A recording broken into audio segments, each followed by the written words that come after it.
I want to delay one of these ugly games as long as we can. So let's go to the Saturday game, the one Saturday game that we have here that's actually kind of fun, with all the games getting postponed and moved around and just generally being a week, not great week in the NFL. Let's do Patriots Colts, because I'm kind of excited about this game. Is the rivalry back? Chris Ballard, you called this a couple years ago. Is the rivalry back?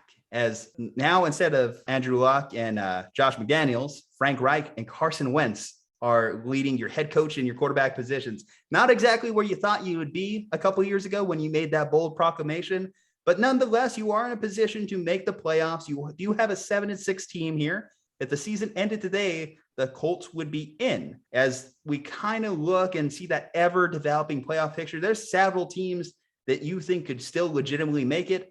Is the AFC South still open? I think that's one of the big things that the Colts need to answer. And neither team has a real advantage in terms of when this game is scheduled, as both teams are coming off their bye weeks respectively. When it comes to bye weeks and giving coaches advantages, I tend to lean with the veteran coach a little bit more, which in theory would lean in favor of Bill Belichick heading into this game. Obviously, Mac Jones has continued to just get better and better and better throughout the season. And the Colts defense, I think as they've started to come together a little bit. That's one thing I've noticed about what's making the Colts better. Obviously, they win whenever Carson Wentz doesn't make a dumb decision. As long as Carson Wentz is making the right decisions, make the game easy. Jonathan Taylor, good defense. You have an amazing defensive player on the other side with Darius Leonard there. Whatever you could do to shorten the game script and make it easy. Throw to that big target there and Michael Pittman. Colts have a lot of good things working towards them. And we talked about it earlier. Actually, we gave Carson Wentz a little bit of praise, but we did also mention it's a little bit of a roller coaster experience. What do you think going into this game, Kyle? I don't even know if it's a roller coaster. I just call it the Carson Wentz experience at this point. It's just the Carson Wentz experience. It's chaotic. It's crazy. You don't, one time he looks like an above average quarterback, and the next time he's throwing 2 interceptions, and the Bucs are having comebacks, and he's throwing left-handed passes, and he's throwing pick sixes intentionally because then you get the ball back with 2 minutes left. And it's just, and then he has 2 fractured ankles. Like, it's an experience. If we want to do like macro playoff conversation. So you and I have gone back and forth on this. Like, you think the AFC is much more open than I think it is, because the AFC playoff picture feels pretty set in stone for me. Now, in fairness, the Lamar Jackson injury makes the AFC North just kind of like wonky at this point and weird to figure out. But if the Colts win this game, the Colts are going to make the playoffs. If the Colts beat the Patriots, they are in the playoffs. No questions asked. I believe they have 7 wins right now. So they have the Raiders and Jaguars later on in their schedule. I think they play the Cardinals on Christmas too. But so we'll probably talk about the Colts again next week. I got it for you here. So they face the Raiders in Jacksonville to end the year. So again, we've gone back and forth with it, but let me add some context to why we've gone back and forth, because we're at this point where it's very easy to look at each team's remaining schedule. And I'm just trying to find the wins. I'm just trying to find the wins on every team's schedule with the lock wins we can go here. So the Colts, I see 2 wins there. The Raiders have given up. Jacksonville, obviously by that point in the season, what even is Jacksonville? Maybe the Colts should win that game or whatnot. Who knows? They might get the Urban Meyer boost. Apparently, Vegas changed the line, saying in favor. The Jaguars got a couple extra points with Urban being fired. So that's a little bit of a dig there. But either way, by that point of the season, I assume the Jags have given up. So I'm saying the Colts can finish 2-2. That would put them at a 9-7 record there. And 9-7, I think it's going to make the playoffs at this point. Other people that are going to be competing for it, obviously the Chargers losing that one to the Chiefs. Their next couple games, they got Houston and Denver. Denver's not going to be a just cakewalk game for them. The Raiders there at the end, so they might have 2 wins there. I think the Chargers are in based off the math of them having those 2 wins. Yes. The Broncos, they have a tough road here. They welcome in Cincinnati. This obviously applies to Cincinnati too in their playoffs hopes. That's going to be a big game to watch this weekend as well. They welcome in Cincinnati, miles high, always a tough environment there. They face the Raiders. Could the Raiders go 0-4 to close out the year? I'm just going to say yes at this point because I'm looking at them. I'm just not looking at the same team that finished 3-0. Yeah, no, Raiders are not a playoff team. And then they close out the Broncos close out the year with the Chargers again and the Chiefs. The Chiefs obviously have been running over the AFC. Week 18 game. What does that game mean for the Chiefs? That's a big thing that could affect it. Bengals, They face Baltimore. We'll see how, again, the Lamar Jackson equation affects things. They face the Chiefs, and then they face Cleveland. Cleveland faces the Bengals. They face the Raiders this week, obviously, and the Raiders, that's a whole thing going on for them. Then they have like Pittsburgh, and Pittsburgh obviously pushed them around the last time they played. I don't see easy wins on a lot of these team schedules. I see the wins, at least for the Colts. I see the pathway opening up.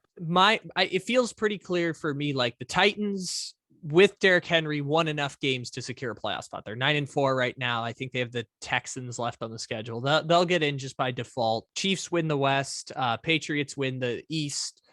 We can wait on the AFC North and see what happens with Lamar's health, as we'll talk about later on. Browns also have Packers, so that's another thing. And then the wild card teams to me are Buffalo is going to be the 5, Colts are going to be the 6, and either the Chargers or Bengals are going to be the 7. Now, if the Broncos want to just say bleep everyone and just, actually, I don't know why I said bleep. If the Broncos just want to say fuck everyone and beat the Bengals this week and beat the Chargers, like, okay, they can do that. And the Broncos will get to make the playoffs and they'll get absolutely pummeled by the Patriots. Like, okay, if you want to do that, fine. But at the same time, the Colts feel like they've hit stride at the perfect time and their offense can be built around Jonathan Taylor. I'm so fascinated to see how Belichick game plans this game. Do they say we're going to try and take away what Jonathan Taylor does? And if we do that, are we going to dare Carson Wentz to beat you?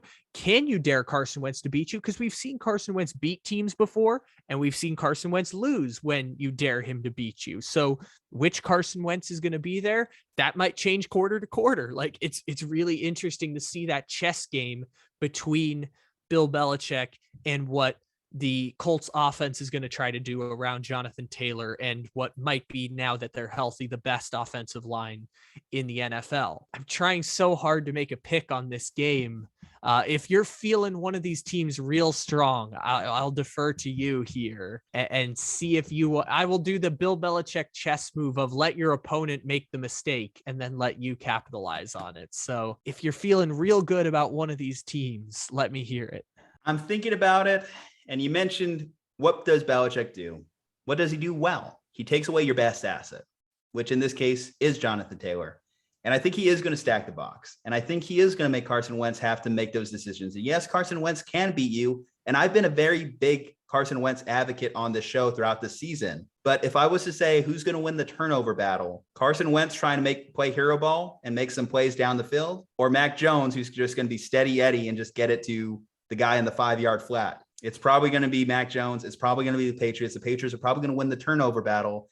And in a game this close, I think it leans Patriots. I think New England wins this game. The thing that I will give the Colts credit for, and it's the thing that I've been detracting the Patriots on all year, is if you took the top 7 teams in the AFC, lined up them on paper, Patriots probably have the worst offense in the NFL. So you're going low upside offense for the New England Patriots, even as Steady Eddie Mac Jones, as you called him, which I like that. Steady Eddie is a good way to describe Mac Jones. Even such, that would mean the Patriots are like banking on a low scoring game where they dominate time of possession against the Colts, who literally dominate time of possession against every team that they play. Bill Belichick is really good at taking away your best option, except for the times Bill Belichick doesn't take away your best option. We just kind of forget about those because they're just, they're not as memorable as, oh my gosh, why is AJ Brown not playing well in this playoff game? Like, why is DeAndre Hopkins not getting any catches in this playoff game? Like, we remember those moments,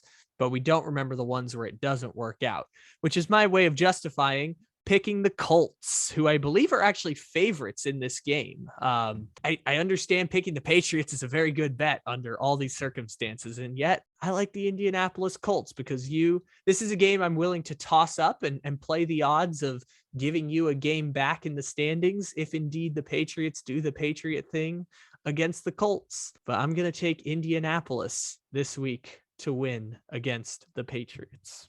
The Colts are, in fact, 2.5-point favorites for the record going into this game. It is going to be a good game. I think this might be one of the better games of the week.